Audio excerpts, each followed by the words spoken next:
Frères et frères de Christ, paix, joie, grâce, amour à chacune de vous, au nom de notre Seigneur Jésus-Christ, en ce troisième dimanche du temps ordinaire.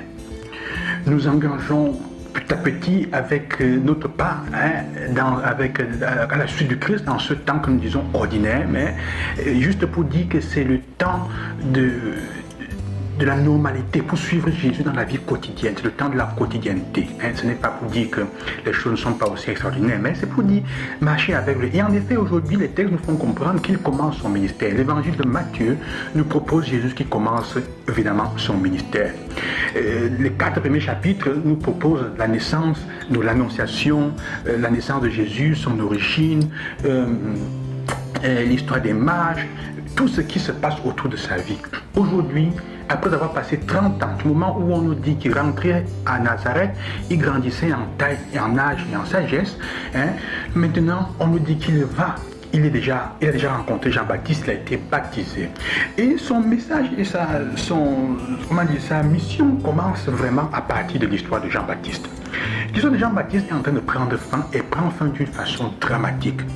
C'est intéressant parce que même hier déjà, l'intention de Jésus est de nous faire comprendre que sa vie n'est pas détachée et n'est pas,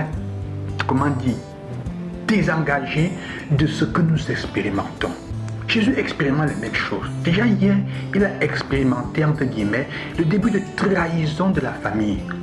Chacun de nous, d'une certaine façon, expérimente la trahison d'un familier ou de la famille en général, d'une manière ou d'une autre, ou de ce que nous considérons famille. Dans la douleur de la trahison, Jésus l'a expérimenté hier, comme il disait hier, et il nous montre comment aller de l'avant. Aujourd'hui, il montre le but de l'évangile d'aujourd'hui, fondamentalement, nous permet de nous focaliser sur le contexte dans lequel la mission de Jésus commence. Elle commence avec un événement funeste, la mort de Jean-Baptiste, la mort de celui qui l'a précédé. La mort de celui d'une certaine façon peut-être qui a été aussi son modèle. Peut-être qu'à un moment Jésus a commencé à regarder Jean comme le modèle de comment il aurait dû vivre sa vie. Évidemment, il comprend après que ce n'est pas ça, puisque sa vie est plus ou moins, son style est plus ou moins opposé à celui de Jean-Baptiste.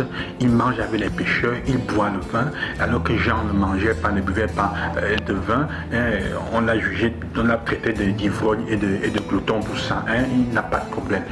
Jean est ascétique, alors que Jésus est d'une vie, disons, normale, on peut dire comme ça, sans excès. C'est un point de vue et sans chose drastique. Alors, le début de la vie aujourd'hui de Jésus naît avec Jean-Baptiste est arrêté et on sait qu'il va mourir. À cause de la danse d'une femme, il va perdre la tête, pour dire une chose. Non, il perdra sa tête à cause de la danse d'une femme, à cause d'Hérodiade évidemment, de son énervement, de sa jalousie, de la haine qu'elle aura envers lui parce qu'il lui dit la vérité. Elle va faire tuer Jean-Baptiste par Hérode, parce qu'il n'est pas capable aussi de tenir ses paroles et de contrôler sa bouche, de contrôler sa langue, de certaines paroles. La chose importante aujourd'hui dans ce contexte donc, c'est que Jésus doit commencer sa mission.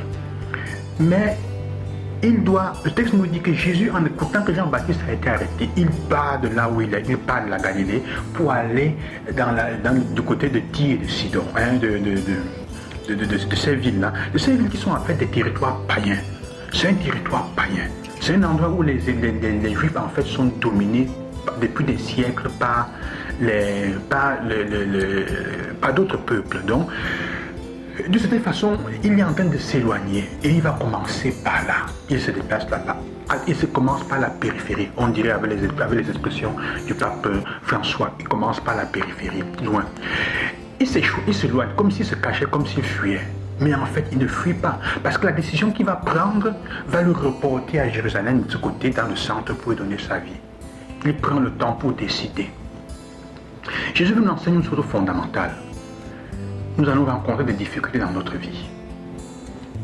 Il nous enseigne que souvent les difficultés que nous rencontrons, qu'elles soient directement vécues par nous-mêmes ou vécues indirectement à travers les personnes qui sont autour de nous, que nous aimons, que nous apprécions, les souffrances, les difficultés, les choses difficiles de la vie peuvent devenir une opportunité pour prendre des décisions fondamentales qui changent notre vie en fonction du bien, pour anticiper et pour aller de l'avant. Alors, ce que Jésus veut nous dire que parfois, nous ne pouvons pas éviter que les choses terribles arrivent. que les choses injustes arrivent dans notre vie.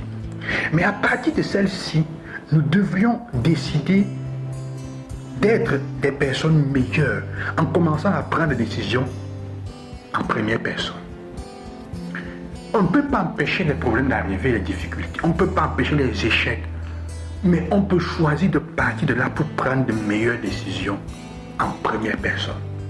On peut partir des échecs des autres à côté de nous, des échecs de nos communautés, des échecs de ceux que nous aimons, des souffrances qui arrivent, des pertes qui arrivent pour décider de comment vivre notre vie. Je me rends compte peut-être que quelqu'un a vécu toute sa vie en mettant de côté des choses qui lui ont servi à rien au bout de quelque temps. Alors je peux choisir comment utiliser ce que j'ai pour rendre meilleur, pour améliorer les choses autour de moi. Tu te plains de quelqu'un qui utilise son argent seulement pour lui ou pour elle, qui ne partage pas et qui continue à être égoïste. Mais à la fin, quand les choses devant arrivent, la personne a tout perdu, se trouve seule. Mais tu ne prends pas des décisions drastiques pour toi-même, pour partager le peu que tu as pour créer autour de toi, l'amitié, l'amour, ayant découvert que les choses qu'on possède ne nous donnent pas l'affection. C'est quelle décision que tu prends? Alors, quelles sont les décisions, quelles sont les choses, les éléments négatifs que tu as vécu, les choses mauvaises autour de toi qui peuvent t'aider aujourd'hui à prendre des décisions et des choix, à faire des choix bons et décisifs. Important. Sœurs et frères, ce que je vous souhaite, les problèmes qui arrivent dans ta vie aujourd'hui, ne te laisse pas abattre. De toutes les difficultés que tu vois autour de toi, ne te laisse pas abattre.